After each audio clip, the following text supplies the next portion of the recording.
Hello, Illusionites. Welcome back to another Hunter spoiler review. Today we're gonna be doing 395. As I'm doing this, I'm actually doing this one out actually a bit late too. But this one's about, well, I guess it is because of school. But I'm on Thanksgiving break right now, and then I'm just doing this right now because of all the stuff I had to do for school. I was so busy. So yeah, I'm a bit late to get into this because of that also. But we are here now. So. Chapter 395, what a chapter. This might be my favorite chapter yet. We get the Phantom Troop backstory. Oh my goodness, it was so good. But before we get to that, I do want to discuss like a minor part of the chapter, which is basically the beginning actually, funny enough. Because most of this chapter is just the backstory. But in the beginning, we get to see like Henry and a couple of the characters that we saw in last chapter. And they're basically going over the floor plans for like the ship, and like they're talking about like the room they found and how they're gonna go about this, and they also talk about going after the pair that Henry found actually recently, and they also talk about the troop who they also directed the troop towards the room that they found, the the false room, the Nen room, where they found like the old man that disappeared after Henry threw that knife at him. Yeah, it says in tier 3 behind room 3101. I think that's the same room. And yeah, we are now at the room again, and they just don't care. They just don't care. They even like talked about how they mentioned like the trap to the troop, and the troop said it doesn't matter. Nope, we're just gonna go right in there. And first thing first, Phaeton, the guy that comes out, he points like his sword at him, which is hilarious. Look at that! Look at that! It's so cool. It's always gonna be the same. If you don't get the money, your lady is Phaeton. True threatening true fashion. And basically, Nobunaga finds like the bathroom, and he sticks like his knife in there, and he pokes around, and he cuts around, and he notices like, yep, there's something up. And the man that they found, he leads the way, and then they go into the room, and no one's in there. And they notice people were just here, so they know that this room wasn't like abandoned or anything. No, this is a fresh room that they're still using. And they talk about the guy that's been talking to members like Phaeton, Nobunaga, and things. They talk about the Scarface man with the crescent moon eye that they killed, that Nobunaga killed, and saying that he was definitely a scapegoat, possibly. And he was just just like a meaningless newbie that was just poking around, that was just trying to get his empire from. So now Nobunaga, it's interesting. We go into this flash sequence, right? But Nobunaga is the one who starts it. He starts remembering it, but he's not even in this one, which is also pretty interesting. And I noticed online when people were talking about this whole like debacle with like some flashback that Nobunaga actually started off that flashback scene too, but I think he actually was in that one though. We get like the Phantom Troops backstory. Ooh, that's beautifully drawn. And this backstory. Let's go. Oh, look at Machi and Eve again. This is interesting. Again, like a backstory of the Phantom Troop, guys. This is so crazy. Togashi just keeps on giving to us.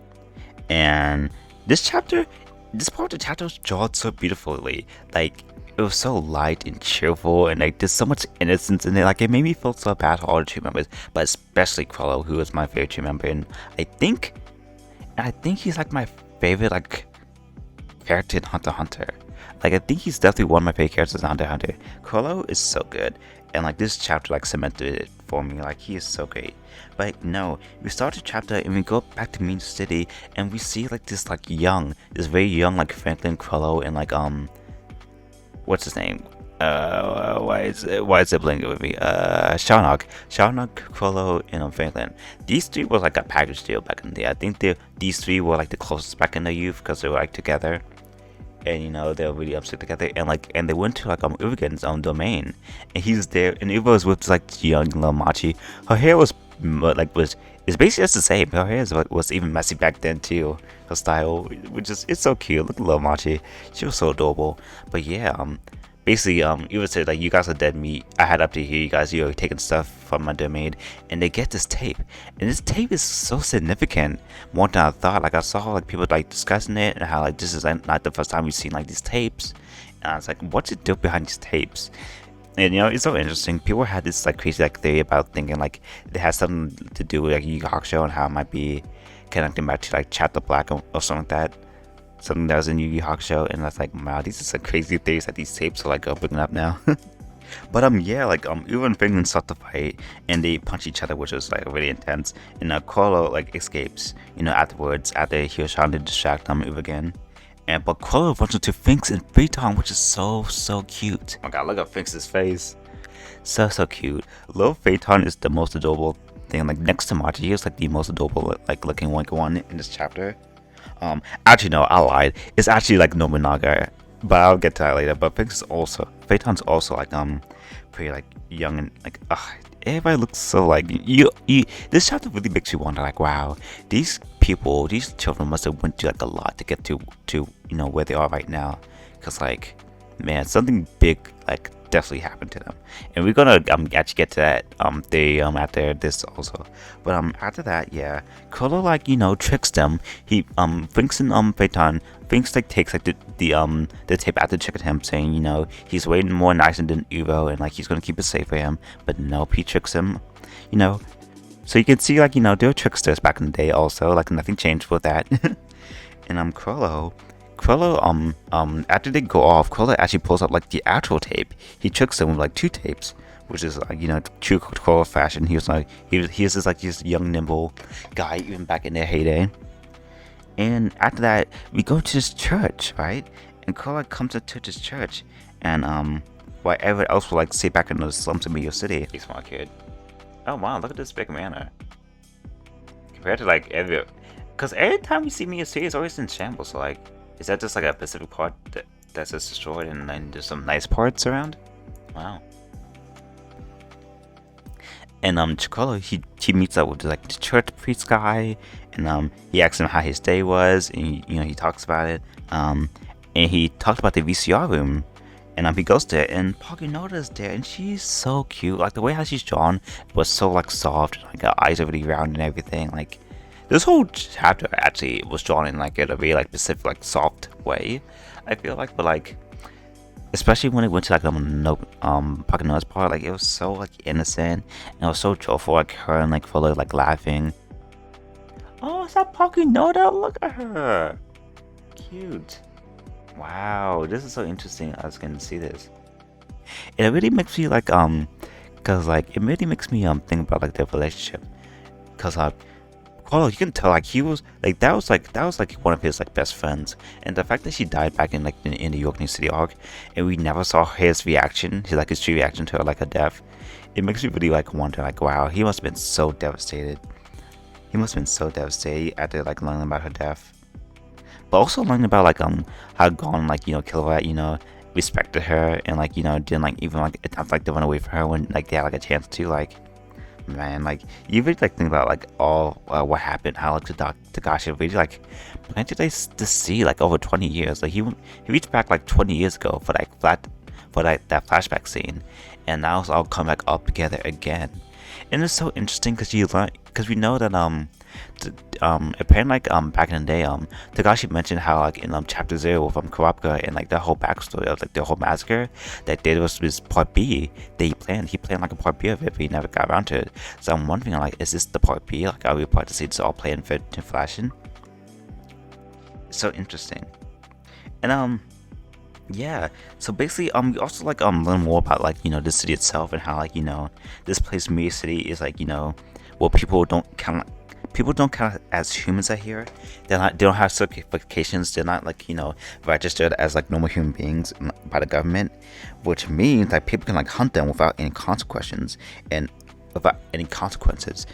you know, hundreds of hunters are victims like every year like die because of this. But apparently like children too. Actually, mostly children were the ones who are like, you know, were found like dead by like, you know, random gangs who like, you know, go after like these people in, you know, York City. But I'm also like the quote that they bring up, how like you can like you can give stuff to the city, but you can't take stuff like away, or else something that bad's gonna happen to you, which I thought was pretty interesting. But yeah, also they get to like this part where like Kuro, they play like tape, and like it's like in a different language, like they had this whole like sub versus dub anime moment, which I thought was pretty funny. And Kuro talks about like dubbing it with like Pakunoda and like a couple other people, and the other girls come to dub like the tape. Apparently we knew one of them, so I did not know who this girl was the first time I was reading the chapter, but it's Sheila, or like Sheila, I think you can pronounce her name, all the way back from chapter 0 with Kurapika's backstory in the massacre, that girl that was like injured. And my mind was blown by I saw people talking about this online, because I made me remember who she was. Like, this is crazy, like how he's like, it's kind of like a One Piece moment, like everything's like coming together. Like we would like find out something that would happen back in One Piece, like chapters and chapters and chapters ago, and it will come to like reference later. That's how I feel about this chapter. And funny enough, I was watching some other like YouTube videos, and I watched like Roger's basic video about like how he read through this chapter, and he even mentioned like the One Piece comparison, which I that was pretty amazing, like, and he brought up too, so I wasn't like the only one who actually thought about it. But yeah, like that was crazy, like Sheila. So that means though to me that Sheila might have been, I wonder, like, is she in cahoots? Because like she was like a friend, right? Like she had to be like a friend with the fan troop. Like did she like work with them? Like was she one like the hidden members that we knew about, that like maybe like Hisoka maybe replaced when he joined the troop, or was she like the other one? Like, it's so interesting, right? It's so interesting how all this is coming up together. And like, did she tell them the troop about where the eye like holders were, like the whole like clan, the Kurd clan, and did that like start like this whole like massacre situation? Like, oh my god, like the fact that she was like connected to like Kurapika and like in the troop, like that's so crazy.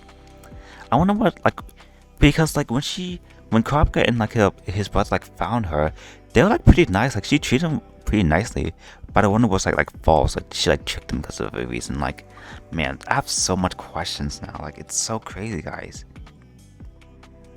But yeah, those two, like the troop and Kurapika stories, are more like connected than we have ever thought, and like that is so interesting to me. Like so much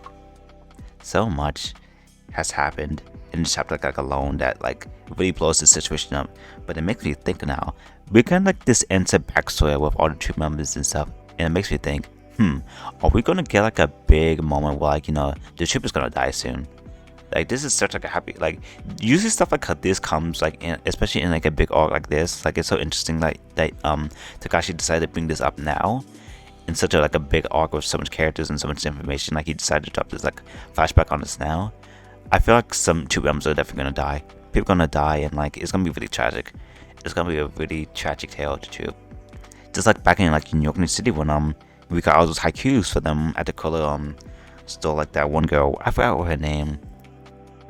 The girl that Kurapika, the mafia member leader's daughter. I forgot her name, but like Kuro took a power and they got all these haikus on how they're gonna die and stuff like that. I remember that back in the anime, and I wonder if that's gonna come back into play even more so now.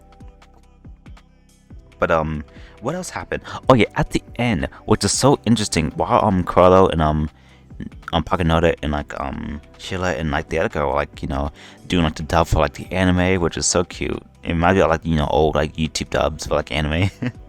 But while they were doing that, we saw this van and what it looks like to be like people in a car getting hostage and taken. I wonder it made me thought about the quote about the children and how like they were the ones who mostly died because like gang activity and people like taking them. I wonder if they're like children back in the slums of Meteor City. I wonder if they're like children or something.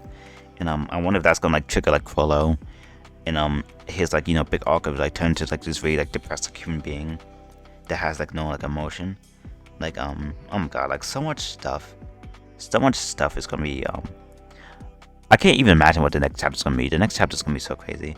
And also Frollo, it made me think Frollo like grew up in a church, or grew up like around like a church and stuff like that, and all just like religious like symbolism and stuff like that. And it made me think about like his character, like how his character like it's centered about like religion, how like he's like a Jesus figure and like a holy figure of like the Phantom Troop. He's like this leader. He has like a cross on his head and like and cross over his clothes, and like how like back in Jokin City in the Wrecking Room, it was like this like holy music and stuff like that. Like it's so interesting how like all this kind of come together, because like it's really like painting together Krillow's like masterful like backstory, you know, like all this like Krillow's the character was done so well, and we're seeing why now in this like amazing like backstory, like, you know, how he dresses, like why is he like this kind of like, you know, person like obsessed with like religion and stuff, because like the thing is his name is Krillow Lucifer. And I wondered, did he give because Krillow, I want to assume that Krillow was always his name, but maybe he got the name like Lucifer, you know, because of what happened. That we might soon find out. Because I wonder if his last name was something else before. Because it sounds like something that he gave himself out of like this big tragedy that we might find out soon. So yeah, I kind of want to know what that ends up being like in the future. But yeah, that's basically all what I wanted to talk about, because most of the flashback was or most of the chapter was this flashback, and the troop, like, you know, showing like the interactions, you know, their youth, and like how this whole like, you know, Phantom Troop spider thing, you know, that's coming together. I wonder how I wonder if it's gonna show how they like learn Nen and stuff like that too, like, you know, because oh yeah, I guess it would make sense, because maybe they might have oh yeah, and I want to mention this too, like how the guy, like the priest guy, mentioned how Krillow's was this smart, like gifted young like kid, and he was very resourceful, and how like possibly he can help like the members of the members of Meteor City, and like, you know, the leaders help out Meteor City in its troubles in the future. And in the future he kind of does help them, you know, with the troop business, and the troop even during the Chimera Ant arc, you know, I think they went back to Meteor City, and how like they talk about the Queen's Nest and stuff like that, and how like they even help like the people like around and stuff like that. So like it's gonna be so interesting what's gonna happen next chapter. Like my theories are like going like through the roof, and like my brain's like going everywhere, like what's gonna happen. Like, man, like it's gonna be so crazy. Like I don't think we're ready for these next couple of chapters, guys. I really don't think we're ready.